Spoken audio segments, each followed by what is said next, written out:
right, so that was an insane week of a lot of stuff. I posted my last podcast, episode 5, I think. No, 6, I don't know. I posted a reunion with Scott on Monday morning. And I posted, it was exciting. We spent 45 minutes just arguing back and forth about Gordon Hayward. And then an hour after I posted it, Anthony Davis requests a trade and all hell breaks loose. I'm sure that none of you guys actually watched that podcast, because how could you even see it with the endless stream of stuff that started coming out? So this episode, I want to just recap everything that happened in the last week. I just had, I guess, 4 different people cancel on me last minute who were going to be on the podcast. I really wanted, well, not cancel, Timmy 093. That dude's a legend. I wanted to get him on, but he doesn't want to do it. Henry is your boss. That guy doesn't want to do it. I tried to get Fez John on, and Fez John almost was on it, but then he backed out last second. Celtics Clay from Celtics Blog, I had him scheduled to record, and then he backed out last minute because of some family stuff. Not a big deal, I understand. So I've just been kind of messaging a bunch of people to see if anyone would come onto this podcast with me. And finally, TatumBetterFultz, who I know isn't super popular on Reddit.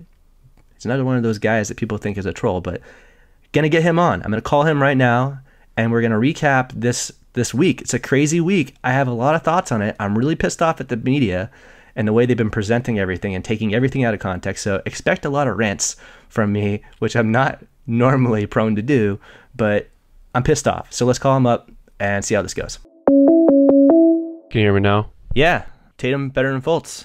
Yeah, Tatum BetterFultz. What's up, man? That's me. Just hanging out, trying to get through the stress of this week. It's been a really... We're getting there. It's been a fucking batshit crazy week. I posted my last podcast on Monday, and it was basically me and this guy, Scott, who hates Gordon Hayward. And it was just us arguing about Hayward for 45 minutes. And then I posted it, and literally an hour after that, the Anthony Davis stuff hit. So yeah, nobody even watched it. Oh, that was like Monday morning, right? Monday morning, yeah. It was like an hour after that, so nobody even listened to that one. Remember, I was up early and happened to get a Woj bomb at 7:30 in the morning. It's been nonstop just for like the last 4 days. Like, and it's just still going. It's just a Celtics onslaught right now. So we were going to talk about all of it because there's a hell of a lot of things to talk about. I need to catch up on all of it. But you go by TatumBetterFultz. TatumBetterFultz, yeah, I made it. I think it was right after the draft. You nailed it then on the Tatum better than Fultz. You certainly got that one correct. Yeah, not going to complain. I did a video after the playoffs, and it was like overly dramatic music, and it was Tatum versus Fultz. It's just video clips of Tatum dunking, and then it cuts to Fultz sitting on the bench. It's that's brutal. I thought it was pretty fun. But you're like another one of these guys, I think, on Reddit, like Bill Hondo, who I think gets called a troll pretty frequently. And yes. I know there's been points where people thought that you and I were alts. I think someone said it. So all 3 of us, I think. Yeah, so it's good to hear that you're a different voice, different person. Unless you're Bill Hondo throwing his voice, you seem to be a different person. Yeah, we are different people. Can confirm. So what do you want to tell me about yourself? Like, who are you? Where are you from? I'm 21, from out by Worcester. I'm a pretty boring human being. I just sit on Reddit all day. Well, I try to limit it to during work. That usually gets me through the day, but nice. Not a lot going on. So you're the first person I've actually talked to who actually lives in Massachusetts, so congrats. You're the first one. Yeah, true. I know that is true. I noticed that. You've been called a troll before. Do you think it's warranted? Yes, like to an extent. Yes, it's warranted, or like I think some of my negative points are valid, but I think I go a little over the top sometimes. You know? All right. Like all summer, I was kind of on the Kyrie's leaving for sure train. He went on record at the fan event. It all died down. Now this shit's going on. We'll definitely talk about that because I have some opinions on that too. But let's start with, because I just want to catch up on this whole week. Yeah, start beginning to end. I don't know if you watched Last Week Tonight with John Oliver, but they go through the whole week, and this feels like one of those weeks where it's just like, holy shit, this happened just like 4 days ago. Yeah. But 4 days ago, Anthony Davis publicly requested a trade. So what was your initial reaction to that when that news dropped? I was very concerned because obviously in the summer, like the thought process was, okay, hopefully he's going to wait till the summer, decline the Supermax, and tell him he wants out. But they did it for the deadline. You already knew it was going to happen. They're going to make the push for LA, which sucks for us, obviously. It does. It certainly does. Yeah, my first reaction to that, honestly, was that it kind of just ruins the season, and I made a large post about this. I totally agree.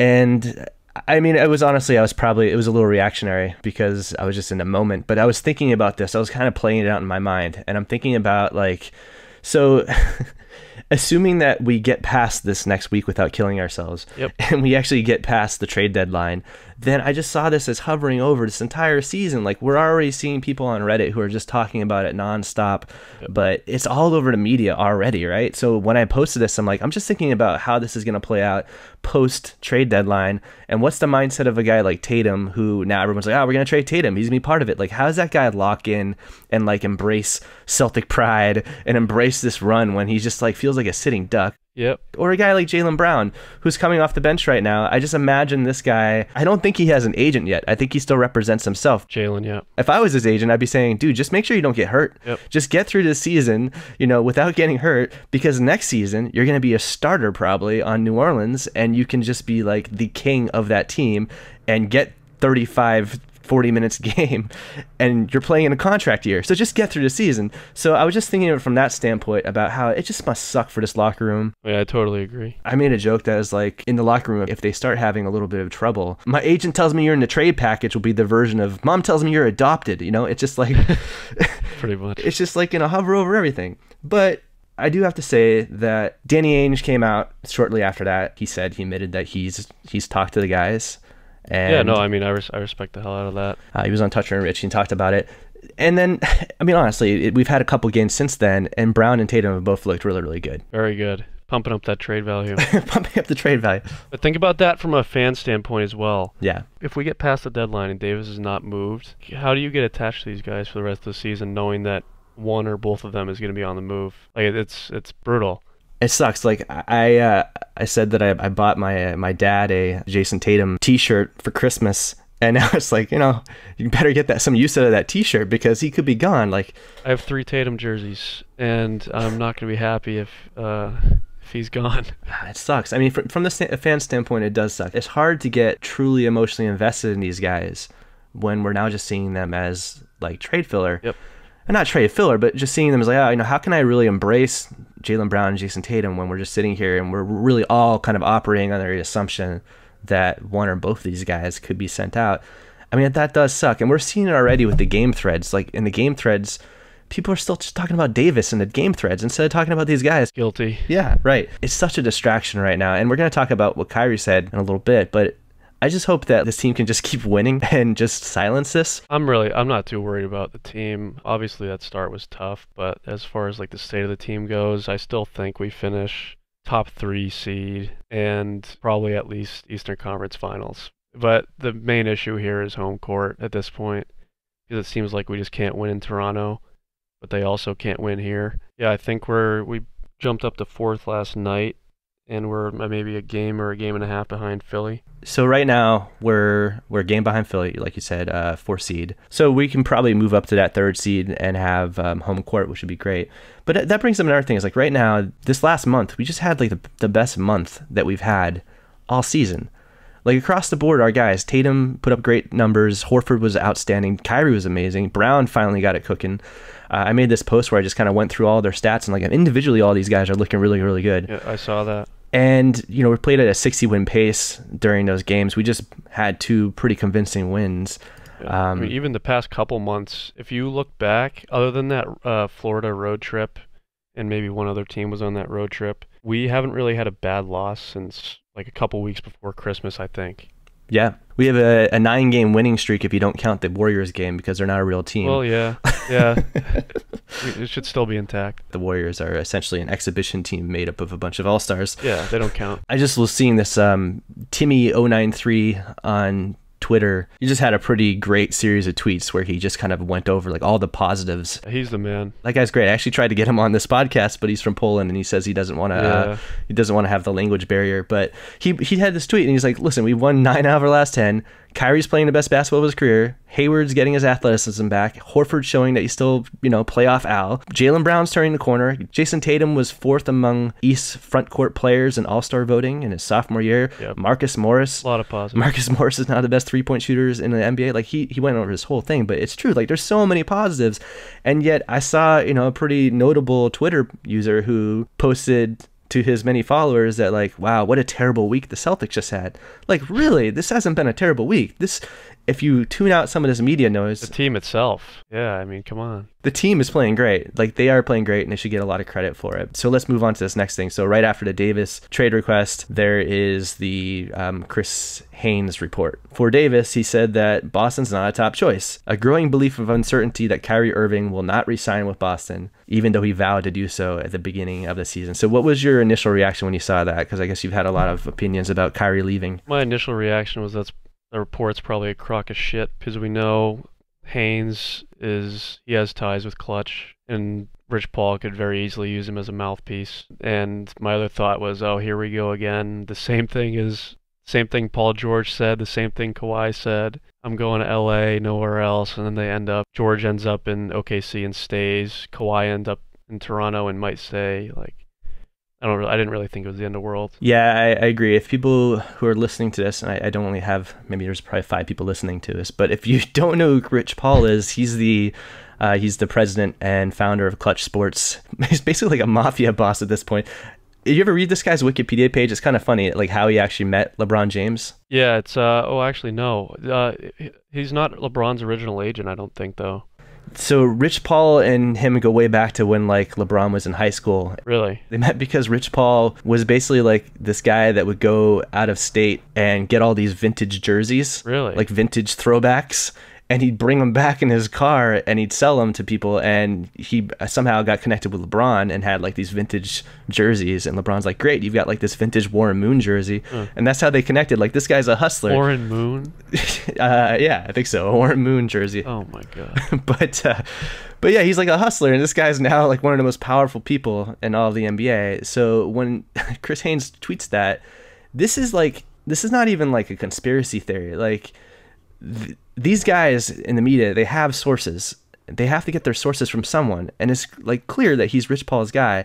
And it's not just like a fringe thing. It's not just like people on Twitter or something that are saying this is conspiracy. Like Jackie McMullen, she was on Around the Horn. Yep, I saw that. She basically laughed at it, and she said like, "Oh, I wonder who he got that scoop from." Right, she flat out said that it was Rich Paul. Like, she didn't even like beat around the bush. She's like, well, I wonder where he got that information from. So in a minute, I'm gonna like talk about what I think the motivation is behind all this stuff. But you know, it's not just been this report. Like, we all heard the yesterday, but Anthony Davis's dad came out and said that he wouldn't want his son joining the Celtics because of the treatment of Isaiah Thomas. What was your reaction to this? I'm not convinced that isn't a hoax. I don't even believe that. Like, that was such a dumb comment that it's hard to believe that he actually said it. Like, I wouldn't be surprised if they just made it up. They mentioned this on the ESPN broadcast last night, that he actually reached out to her, to Ramona Shelburne. Via text message. Yes. Like, she didn't reach out to him. He like went out of his way to text her, so it kind of feels like posturing. Well, I mean, it's ridiculous on a number of levels. Like, people are freaking out about it. And like, oh my God, his dad doesn't want to come to Boston. I mean, first of all, at the end of the day, it doesn't matter. Well, it doesn't fucking matter. Like, I don't even care what Anthony Davis thinks at this point. Like, I really don't. Because we can't even trade for him for 5 months. From a Celtic standpoint, how he feels about the Celtics doesn't matter right now. It'll matter when we can actually have this discussion. He needs to make up his mind, because he's talking about like wanting to win and stuff. But you want Danny to hang on to Isaiah and not make that deal just because of loyalty, but you're this alleged winner. But I mean, it's bullshit. This is bullshit. Like, this is totally bullshit. First of all, why is Anthony Davis's dad texting Ramona Shelburne? Like, why does he even have her number? Like you said, this could just be a hoax. Like, it might not even be him. But even if it is, well, one, like, I don't fucking care what his dad thinks. I don't even care what my own fucking father thinks. Why would I care about what Anthony Davis's dad thinks? Like, this is stupid.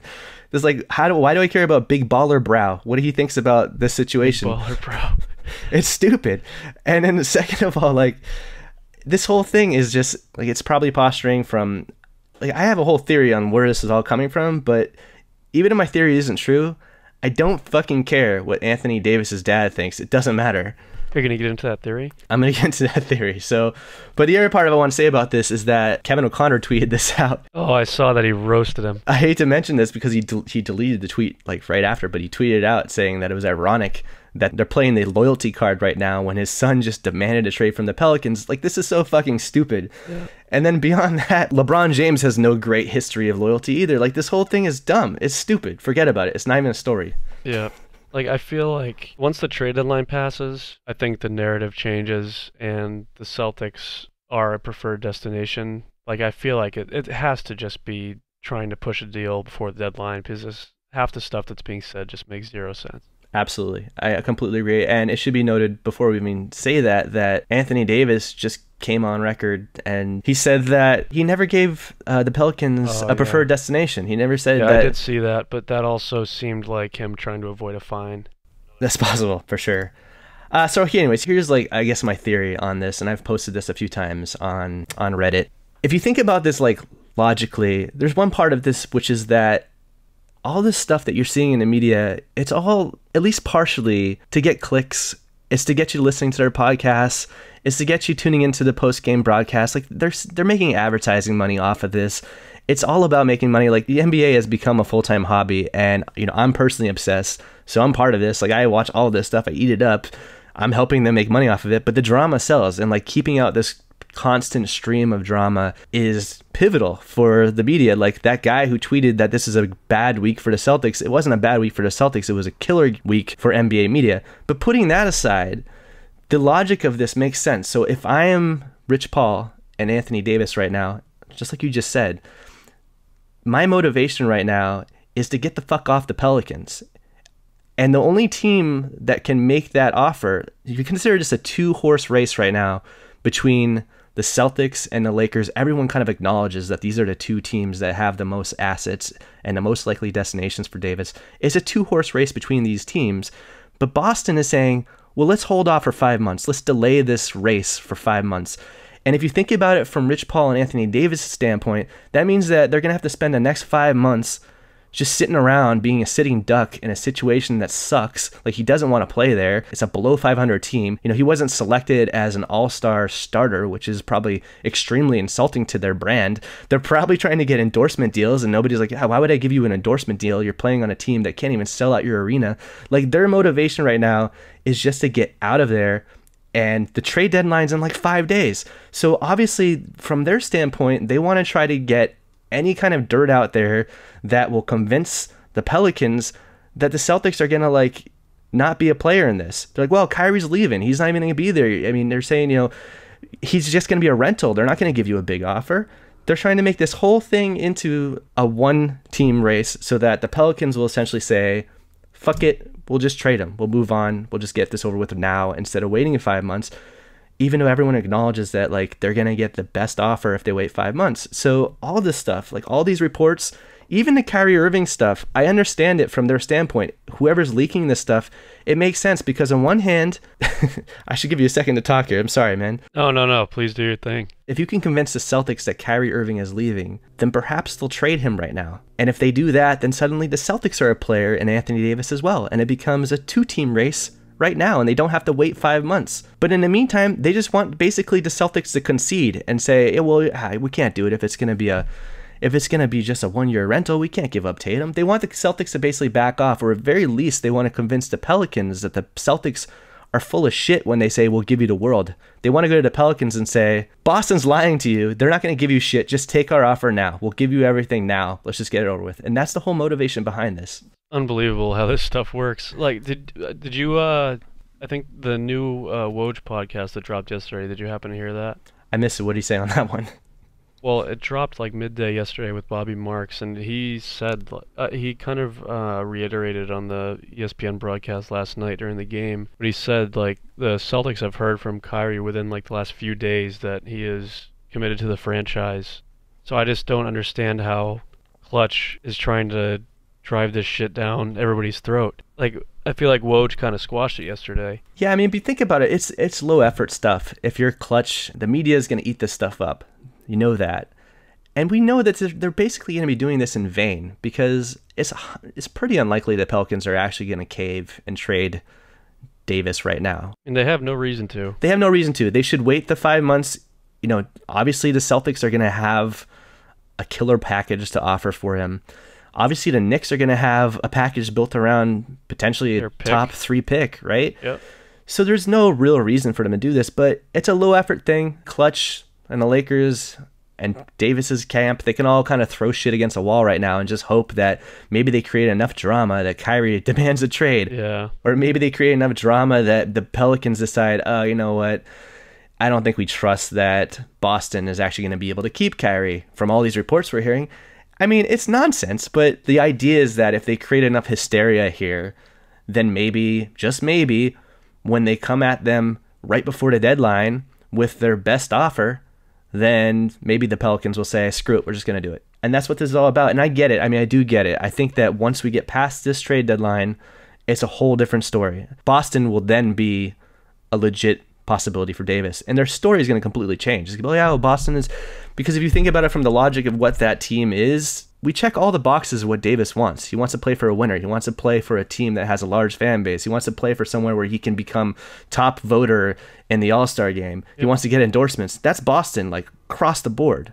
Yeah, I mean, LA and New York are about as good as it gets from a market standpoint, but Boston it's a huge market. Like, you sacrifice a little bit of marketing probably between Boston and LA, but look at the core that you're going to be playing with. Like, you're going to be in title contention year in and year out, no matter what. Right. I mean, once we get past this trade deadline, the stories will completely change. But in the short term, if we're talking about Davis's mindset right now, I completely get it. You know, 5 months is a long fucking time. Get me in a Laker jersey, fist bumping with Jack courtside before he croaks. In a week, I could be living in Malibu and ordering my own Kardashian. Of course I want to play in LA. I've been eating all the beignets and gumbo a man can handle. It just makes sense. All right, I get it. Yeah, missing out on 5 months of huge marketing deals. You know, living in California sounds appealing, and playing for the Lakers right now alongside LeBron James and selling all those jerseys right now and getting those endorsement deals right now and lining up movie deals right now. That sounds super appealing, as opposed to 5 months. Like five fucking months. It's been 4 days of this and I already want to kill myself. Like, I can't imagine. 5 months would be insane. So I get it.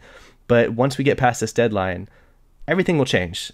So if we do get past this deadline, do you think the Lakers take themselves out of the AD sweepstakes in the summer as far as chasing other free agents? No, because if I'm the Lakers, so this is another thing. Let me pull this up real quick. So yesterday, it was announced what the Lakers' offer was. Yes, yep. It was this lowball offer, and everyone's like, oh my God, what are they thinking? Like, even on that, it's like, the game that they're playing right now, they know that there's no one bidding against them right now because Boston can't make an offer for 5 months.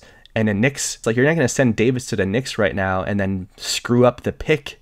Like, the idea is to let them tank and then get their pick in the summer.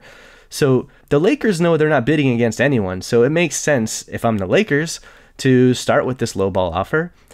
And then the motivation there is probably, hey, Pelicans, hey, so here's our starting point, here's our offer, but like, hey, just like give us a counter before you do anything. Please give us a counter offer because, you know, we're open.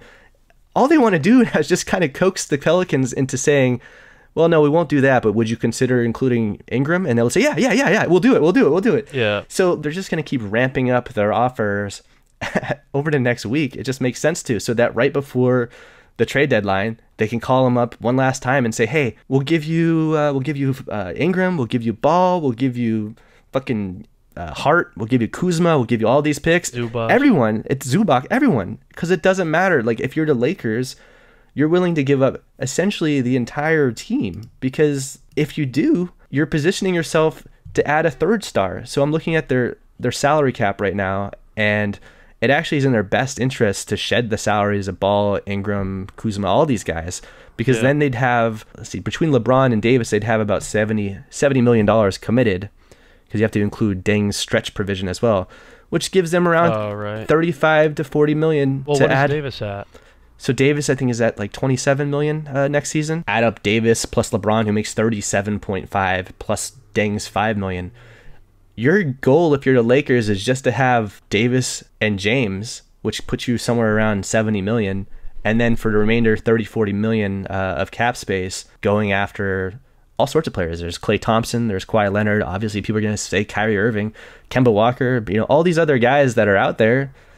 it's in your best interest to shed all that salary. So I expect fully that before the trade deadline, the Lakers are going to say, hey, we'll give you anyone you want. It doesn't matter. In fact, take everyone, please. And the Pelicans should say no, because that offer is going to be there in the summer anyways. Like that, yep.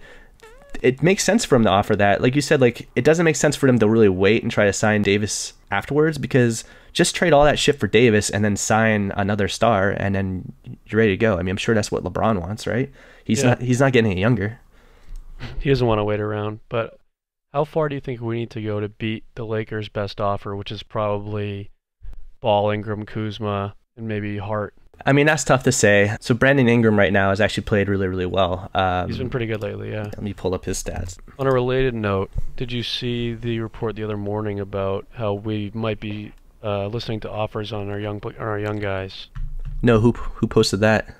I think it was Woj, or no, it was Windhorst. Early, maybe yesterday morning. Okay. Well, he also mentioned the fact that he wants to move. Ainge would ideally like to move forward with a big three of Irving, Tatum, Davis. So I was thinking, if I'm Ainge, I consider somewhat punting this season and seeing what I can get for Rozier and Morris at the deadline, and seeing if I can maybe get a first for one of them, and trying to stockpile everything to see if we can potentially keep Tatum. I mean, I think at this point, there's still an off chance that we could keep him in a Davis trade. I totally agree with that. I've been saying that for a bit, that it makes a lot of sense. Obviously, it's not a hard sell on Celtics fans right now to give up Rozier. Morris. Yeah, I do love Rozier and I love Morris, but the chances of us retaining them are probably slim to none. They're probably going to be looking to trade Rozier at the deadline for a pick. And if I were them, I'd do the same thing with Morris. I mean, that just makes sense. The big question is, what type of pick can we get for them? Because at some point, if it's like a second rounder, at that point, it's not really worth it. I'd rather just hang on and see what we can do in the playoffs. Yeah, that's tough. I mean, with Rozier, I had thought that during the offseason, we probably could have gotten a late lottery pick for him, and probably from the Clippers. I totally agree. From the Clippers had so many picks that they were willing to just like give away. There was all these reports. They're like, please take our picks. We probably could have traded him. Danny's bigger mistakes in recent memory, in my opinion. I was very surprised he didn't sell high on Rozier. Potentially, but at the same time, obviously there's still some uncertainty about Kyrie, which we're going to get to. Yep. So I understood it from that standpoint as well. Rozier's our insurance, and if you look at how Rozier has continued to play this season as a starter, the guy is good. Like he should still have trade value.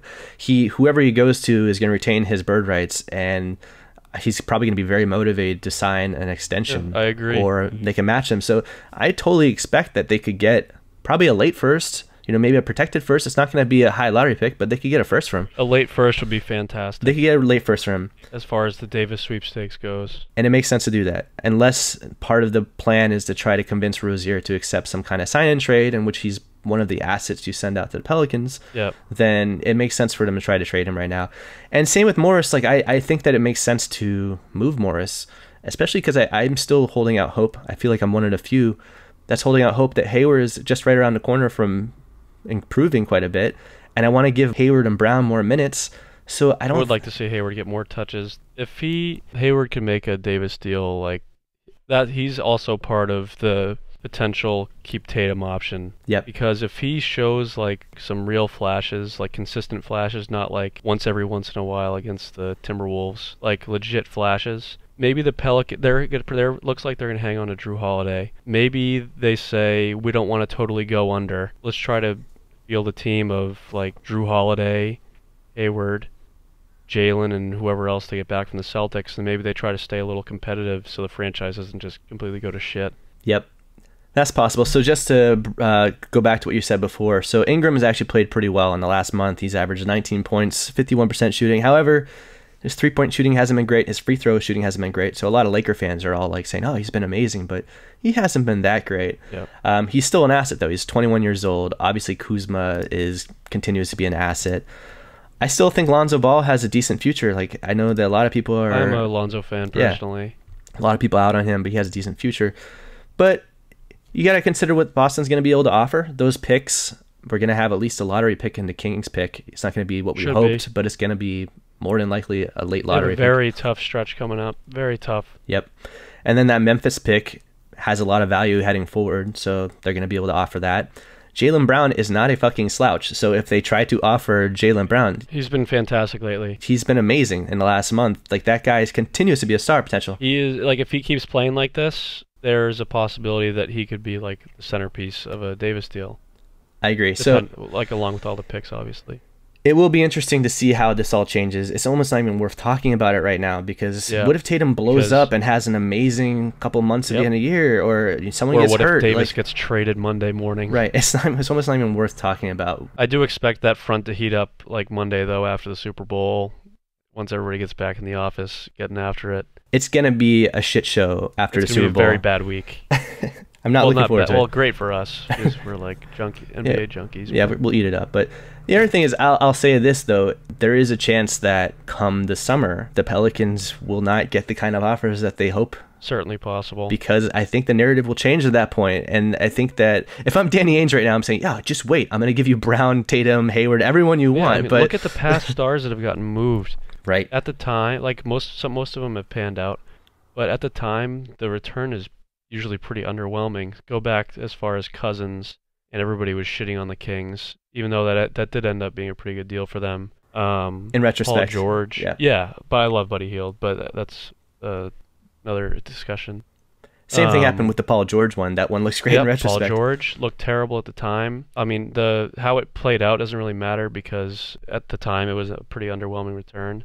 And Kawhi, I mean, DeRozan is good, but like as a return for Kawhi Leonard, it's always a pennies on the dollar offer. Especially, it doesn't matter how big the star is. If he's on an expiring contract, they're not going to get a ton. However, the Lakers, like I said, are going to be very motivated to just dump everyone because it gives them the cap space. So it's really it's going to be about beating that. But let's move on. I mean, there's so much shit that's happened in this last week that like we could be recording this for 2 hours. So let's try to move on. Definitely possible. So the next thing that happened was the Porzingis trade, which, oh boy. And this is interesting because like watching this in real time was completely surreal. Yeah, because it happened like 5 minutes after the original tweet. It's like there was a tweet that there was like a report that said that Porzingis was unhappy and that he doesn't necessarily want to be there because of the winning culture, which my take in the tiny pocket of time was like, who fucking cares about their culture right now? If you're getting Kevin Durant, your culture is going to change. And then within personally, I don't think he wanted out, but it's another thing. It was crazy because like 5 minutes later, we're all talking about maybe we should make a move for him or what kind of offers. And then he's just gone. He's just gone. He's just gone. I was actually getting a little giddy about that. I'm not going to lie. Although I'm very concerned about his injury history. The fact that he's 7-3 with that injury history. I agree.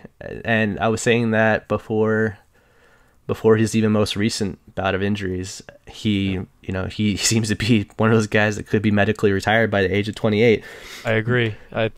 I could very easily see him being out in 3 to 5 years. It doesn't even make sense for us to talk too much about Porzingis. The big thing about this, though, was that it frees up cap space, and now all the reports coming out, Durant and Kyrie are going to team up in New York, and potentially Davis as well, because of all this cap space. So I want to hear your take on this, because you said that you might have some information on this. I mean, yeah. I posted on the sub a few days before the Porzingis trade went down, but I mean, the word on the street, as far as what I was told, was that Durant already, when the Knicks went out to Golden State, he already met with execs, and he's pretty much already borderline committed to the Knicks. And I think like 10 minutes before we hopped on, NBC reported that rival execs think Durant already told the Knicks he was coming, and that's what prompted this trade.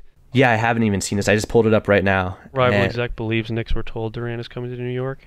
Yeah, so this is on Yahoo Sports. So, I mean, if that's true, that's a hell of a lot of collusion that's happening right now. Yep. I mean, if the Knicks have actually gotten some kind of assurance from Durant, that's fucked up. I agree. But, I mean, everyone's spinning this, of course, into thinking that it means that they're going to add Durant plus Kyrie. And this has all just been spiraling since the offseason, when essentially Kyrie was on Bill Simmons' podcast, and he was talking about, prior to being traded to the Celtics, what his mindset was. And he was like, yeah, it would have been nice to go to New York or something. And they've just taken this tiny grain of sand and turned this into a huge thing. Like, there's really been no indication from Kyrie that he wants to play for the Knicks. In fact, like, he just came out and said that he hates the idea of his future being tied to another star. Yeah, it seemed like more of a frustration with the media thing. I don't I'm not really going to read into his comments from yesterday too much. Yeah, we should definitely talk about it though, because it was just like a complete propaganda. Definitely something to talk about. But before we even talk about that, like why is everyone so convinced that it would have to be Kyrie? I mean, this free agent class is loaded. I'm certainly not convinced. There are a lot of guys that could end up there. I'm not totally convinced that Jimmy Butler stays in Philly. I think Kemba could be a potential. Kemba is also a New York guy. I mean, if they end up drafting Zion, that team, the hype surrounding that team is going to be unbelievable. Other than that, on the market, Tobias Harris. As far as like realistic guys, because Clay, I think will stay. Middleton potentially all-star this year. I think he's going to stay. Okay. I think he's going to stay in Milwaukee. And then Kawhi is iffy. I mean, personally, I think he stays in Toronto, but you never know. Did you already mention Boogie? Oh, Boogie too, yeah. Did not mention him. That's another option. Yeah, Boogie and Durant and New York. So, honestly, a part of me kind of supports it. I know they'd end up being a rival of us, but I'm just anything that would potentially break honestly, up the Warriors. The Knicks are so bad that I don't really even consider them a rival. Like, seriously. From a certain perspective, it would be fun, and also just anything that can destroy or damper the Warriors is great for the league. Yeah, so by all means, Durant, go there. But the idea that Kyrie's going to go there really has no basis in anything. So we have to talk about these comments yesterday, because I was fucking furious at it. Not because of anything that Kyrie said. I was pissed about the way that everyone was reacting to these comments and taking them out of context. I made a pretty large rant about this. I woke up and I went on Reddit, and like the top 15 posts were all little tiny bits of something that Kyrie said. It was like for example, there was one that said, Kyrie on staying in Boston, I don't owe anyone shit. Like, yeah, I don't like how they prefaced that with on staying in Boston. I feel like that was more towards the media than like, hey, Celtics fans, I don't owe you shit, you know? Exactly. And so just kind of going through my rant, I think a lot of people probably read it, but I'll just kind of go through bullet points. First of all, I've never been convinced that Kyrie was 100% staying in Boston. I just never was. Me either, because he's a weirdo, and it's like, I don't think he gives a shit if he pisses off the Celtics fan base. Right. I mean, he is a unique guy, and I love him, don't get me wrong. I love him too, but there was a Jackie Mack article that came out over the summer about how he is a unique guy, and he has a unique approach to his career, and he's always kind of, he can be unpredictable. Yeah, so him and Jackie Mack are very close, and that's why what she said on Around the Horn. Yeah. That's why I was pretty happy when I heard her say that on record. So even though I don't think that it's a guarantee that he stays, and I never did, I do acknowledge that like this guy waived money, like a trade kicker, in order to come to Boston, and like obviously this is a team that makes sense for him to play on. Like he is the man here, and him and Tatum, Duke guys, same agent. They seem very tight. Seems like he loves Al.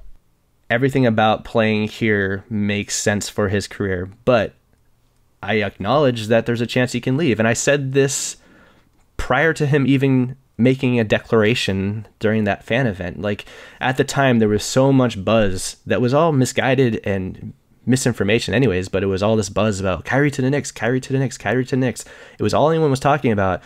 And then you had all the fans and all the media for Boston side. It was like, Kyrie, please just dispel the rumors or say something. Just shut everyone up so we don't have this hanging over our head all season. So he comes in that fan event, and if you actually watch the video, the real video of that fan event, he doesn't say like, I'm definitely signing. That's happening. He's like, if you guys will have me, I plan on re-signing in Boston. Everyone cheers. Yeah. Great. Like, big deal. Yeah, I believe that he absolutely was planning on staying in Boston at the time. I mean, I feel like he still is, though. I still do. Like, but you really think Danny Ainge, of all people, wouldn't have shipped his ass out if he really thought there was a chance he was leaving? I agree. I mean, everything that Kyrie's done and said, if you don't just take the little Twitter sound bites and read them, have just reiterated that he's comfortable in Boston, that he wants to play here. And like, even from a marketing standpoint with the Nike stuff, like he created an entire advertising campaign around his dad being from Boston and how he wants to have his number retired there. I'll be honest, I watched that. I watched the loop of that on his Instagram like 15 times last night. No exaggeration. Yes, absolutely. And so I think that when he said those comments, he planned on re-signing here. Right now, he plans on re-signing here. But Same thing I thought back then is the same thing I think now. There's a chance, because he is a different guy and because you never know what might happen, that he might want to leave. Just putting that out there. That doesn't mean he's definitely going to leave. It just means that come this summer, depending on how things play out, like, we don't know what's going to happen. Maybe Tatum gets hurt. Maybe Hayward continues to suck. Like, maybe the team gets eliminated in the first round. Maybe LeBron and Davis are on the Lakers now, and they're saying, Kyrie, come join us. Maybe meanwhile, I don't think he goes to LA. I don't either, but maybe Durant and Butler are on the Knicks and are saying, come join us there. Like, there's all sorts of things that could happen. But right now, I totally believe that he has Boston as the front runner. So if you listen to that interview that everyone freaked out about and took it out of context, listen. It's crazy how hard they just twisted that. And after the game, he was talking about how he doesn't understand how the media empire works. I felt bad for him. It was frustrating. He's getting abused right now. It was frustrating. It remains frustrating. If you've checked Twitter or anything or Reddit, it's still just this fucking propaganda machine of bullshit about Kyrie. But if you listen to what he says, I'm going to focus on what's best for my career, but right now I'm focused on this season. Well, yeah, obviously you want to be focused on the season. Yeah, I mean, that's a professional response. I mean, I don't mind it. He says, ask me about July 1st. If you listen to what he's actually saying here and you watch his demeanor, the guy's obviously frustrated. Like we said earlier, this team is cooking right now. They're playing really, really well. He's playing awesome. And all they're asking about is his free agency. So he's like, fucking just ask me in July. Yep. And then they ask him, so what do you think about the Zinger trade? And he's like, well, I respect the Knicks organization. And he would have said that about any organization. Best of luck to him. Like, anytime, so people understand this, anytime a team is playing another team, whether it's us playing Orlando or playing Sacramento or whatever, they always ask the star player, so what do you think of the Kings? And they'll say something like, oh yeah, De'Aaron Fox is really playing great. Yeah. The difference here is, like, he just said, yeah, they're good for them. They freed up some cap space, wish them the best of luck, and they spun it. Yeah, I know. Then he goes on to say, this is dumb shit. All this stuff is dumb shit. He flat out says that. He's like, all this nonsense in the media, all this hysteria, it's just dumb shit. Like, he doesn't want to have to deal with this right now. He doesn't know why his name is in the media. Like, obviously, we talked about it could be Rich Paul and Clutch Sports just trying to put pressure on Boston to get rid of him so they can become a player for Davis. But he doesn't want to be involved with this. He wants to just focus on this season. Like, everything he said in this fucking interview should have been like, way to go, Kyrie. Like, great. You're telling the team to focus on this season. Obviously, he doesn't want to say anything that's going to distract from this season. We have young guys who this is hanging over their heads too. We want them to just focus on this season. And then he admits at the same time he's being honest, he's being open, and he says, I don't owe anyone shit. Like, I'm going to make a decision that's best for my career. I'm not going to do it for my agent. I'm not going to do it for, anyone, for New York fans. I'm not going to do it for Kevin Durant. But they spun that to be like, oh, he's leaving Boston. Yeah, unbelievable. Then he goes on to flat out say he still has confidence in Boston. He still loves what they have to offer for the future. Yep. Boston is still ahead of the race. He's trying to avoid this distraction. This is like the best quote of this entire thing, by the way. He says, storylines can seep into the locker room, and you guys are part of the destruction of the locker room. He says that flat out to the media guys. Yep. And it's all the shit we were talking about as soon as this Davis trade requests happen. It's like, this stuff can completely destroy a locker room. Kyrie Irving even admits it. He doesn't want to talk about his life. He doesn't want to talk about any of his shit. He wants to just play ball, and he wants to try to win a championship this year, and he'll deal with this stuff when he can deal with it. He can't make a decision right now. He can't sign a contract right now. And yet everyone's vilifying him and acting like he's a traitor when all he's done is just said, listen, I haven't changed my mind. It's still the same opinion I had before. He's basically reiterating that his plan is still to sign here. Sorry, did you just get that Woj notification? No. Sorry. What happened now? Lie while we're live. That's great. Pelicans don't want to move Holiday, I guess. That's all. That's it? Okay. That really just distracted me. Okay. That's Thanks funny. a lot. Live tweeting Woj 24 seconds ago. Yeah. Amid Anthony Davis talks, they don't want to move Drew Holiday. All right, cool. I don't care. That doesn't matter. That just wasted my time. No, it's fine. But that is the kind of stuff. It's like I'm sure there's gonna be 1,000 posts about this. Well, I saw Anthony Davis, and I knew I had to read it. So. But yeah, so that was his comments before the game, and then after game, he just basically reiterated the same stuff. He said this is nothing but a distraction. It's just a bunch of noise and nonsense. He's still, it's still clear. Doesn't it seem this guy's like super frustrated? I mean, he seems pissed, and more so about the media. That I'm sure he's a little frustrated with the team as well. Just as far, they've been playing great, but obviously they're still like behind expectations. Like, I don't know about you, but I expected this team to be in the 1 or 2 seed at this point. I'm sure he did too. But it seemed like most of the comments yesterday was more of a media frustration type thing, not a Celtics organization frustration type thing. Absolutely. I mean, I can see how you could read that and say, oh, Kyrie's frustrated with this team right now. But again, we've won 9 out of 10 games, and the team is playing really, really well right now. Yeah, they've been fantastic. And he's having a borderline MVP season. There's no reason for him to be upset about the quality of the team at this moment. Oh yeah, at this moment, definitely not. But there have been reports over the past couple of days about like his dialogue with Danny, about how him, Danny, and Wick are all like admittedly a little frustrated with how the team is playing. Well, not playing right now, but like how the season started, etc. Sure, they should be. I mean, the team completely underachieved. But they're playing great right now. They're playing great right now, and it's still a lot of season left to play. And I do think that Kyrie's going to have a decision to make, but things will probably work out. If it doesn't, Boston has so many options on what they can do in this offseason. Yeah, I mean, I'm fine with growing with Tatum. Totally fine by me. Well, I mean, this is a whole other conversation. We could go on for like half an hour about other options if Kyrie leaves. But I mean, that's the thing, though. That is the thing, because at the end of the season, people are so worried about what Davis thinks. I don't fucking care what Davis thinks. What matters is what Kyrie thinks. Davis Senior. or you know, big baller brow, whatever the fuck that guy's name is. But I don't care what either of those guys thinks. What matters is what Kyrie thinks, and what Ainge is going to be able to do once the summer comes is sit down with Kyrie and be very transparent about it. Yep. And say, do you want to stick with Tatum? Do you want to stick with Brown? Do you want us to try to make a play for Davis, because here's what Belkins want? Yeah. So part of those comments, one angle you could take is Kyrie trying to put a little pressure on Ainge to make sure that he really follows through on this Davis thing, because I'm sure he wants to play with him. Potentially.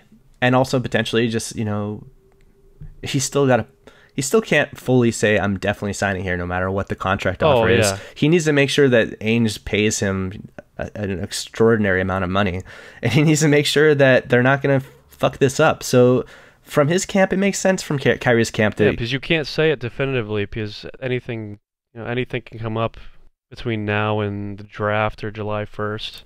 Right. And he doesn't want to look like an asshole saying like absolutely re-signing and then have to pull out.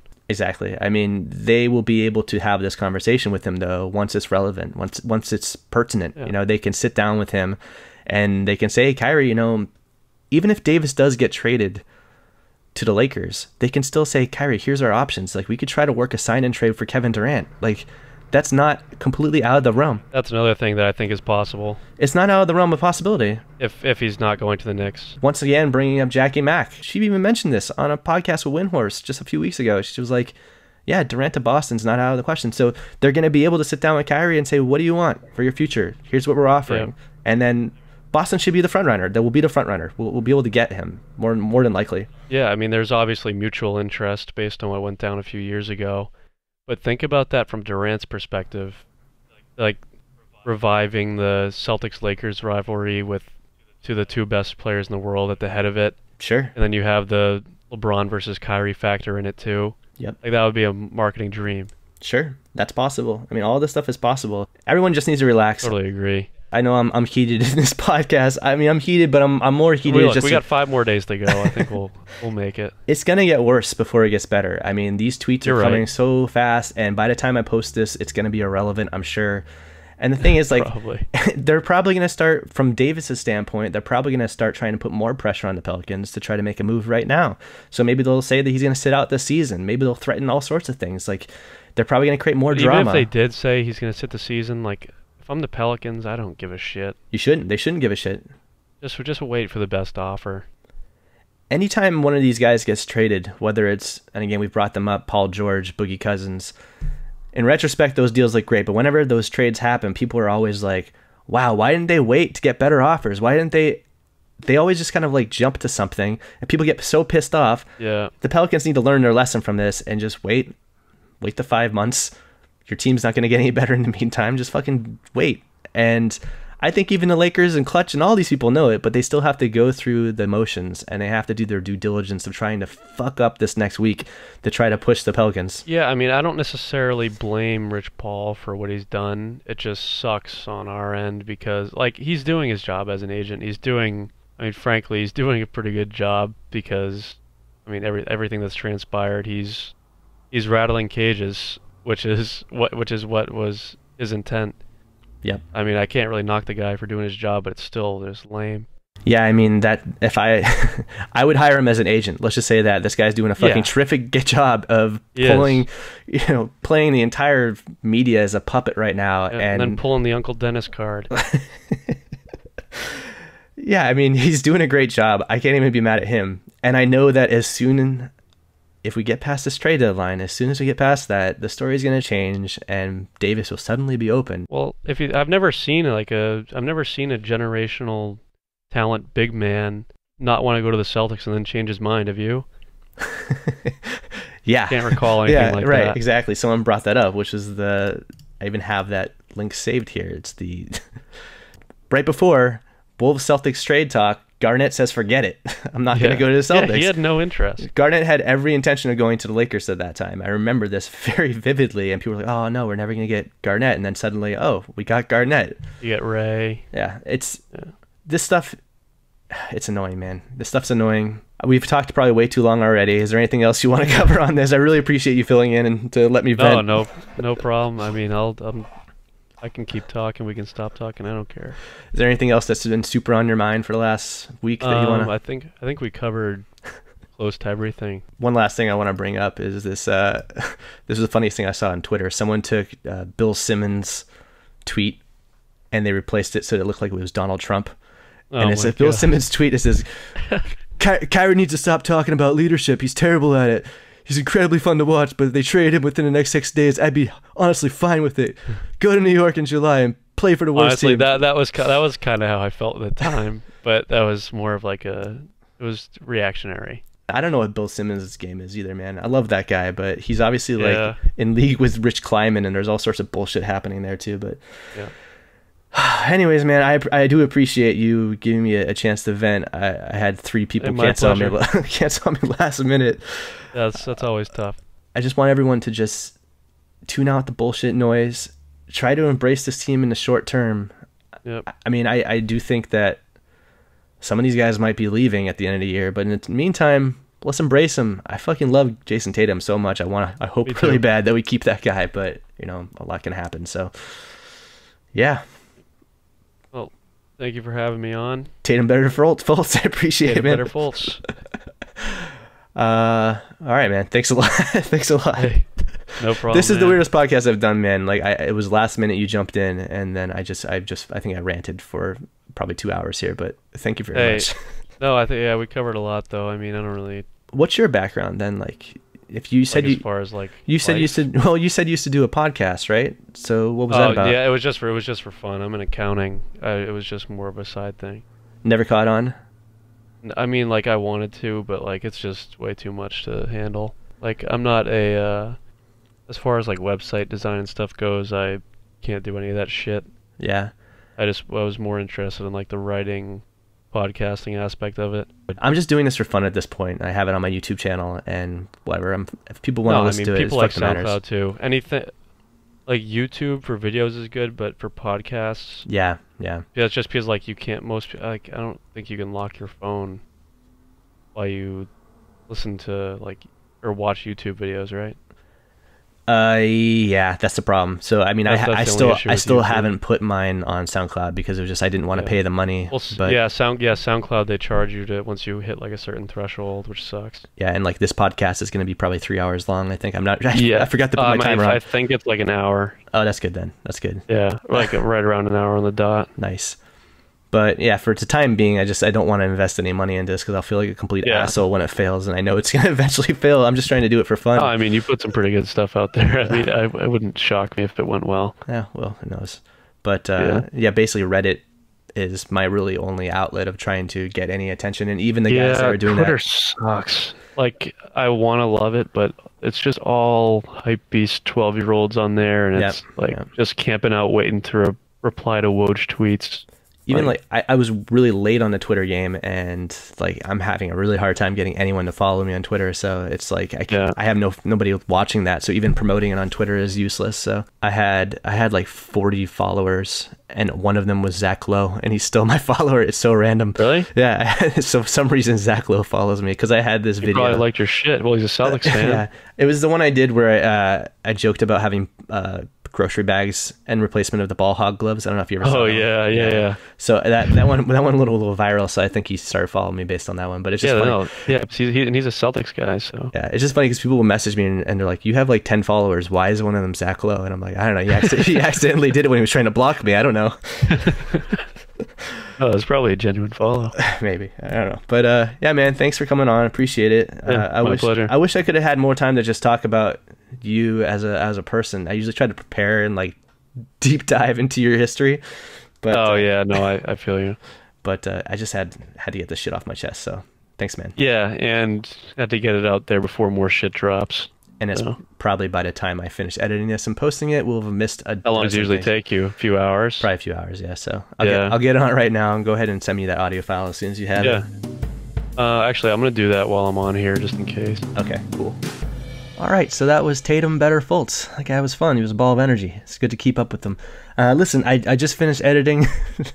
I just finished editing that video, and I'm recording this a little bit afterwards, just to see if I missed anything, because it's been rapid fire tweets, and it doesn't look like I missed too much. I'm checking new.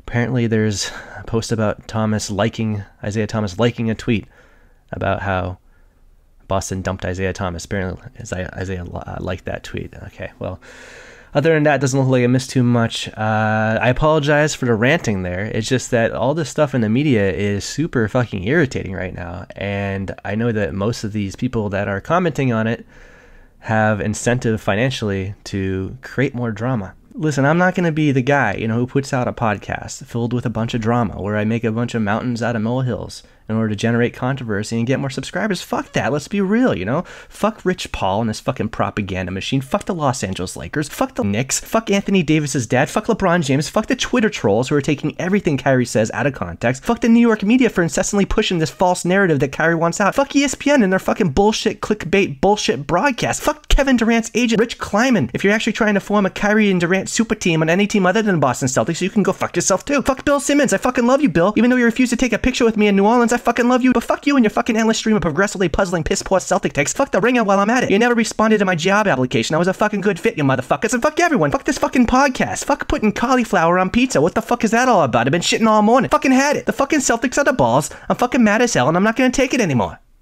All right, remember to like and subscribe if you are wanting to see more content. Thank you.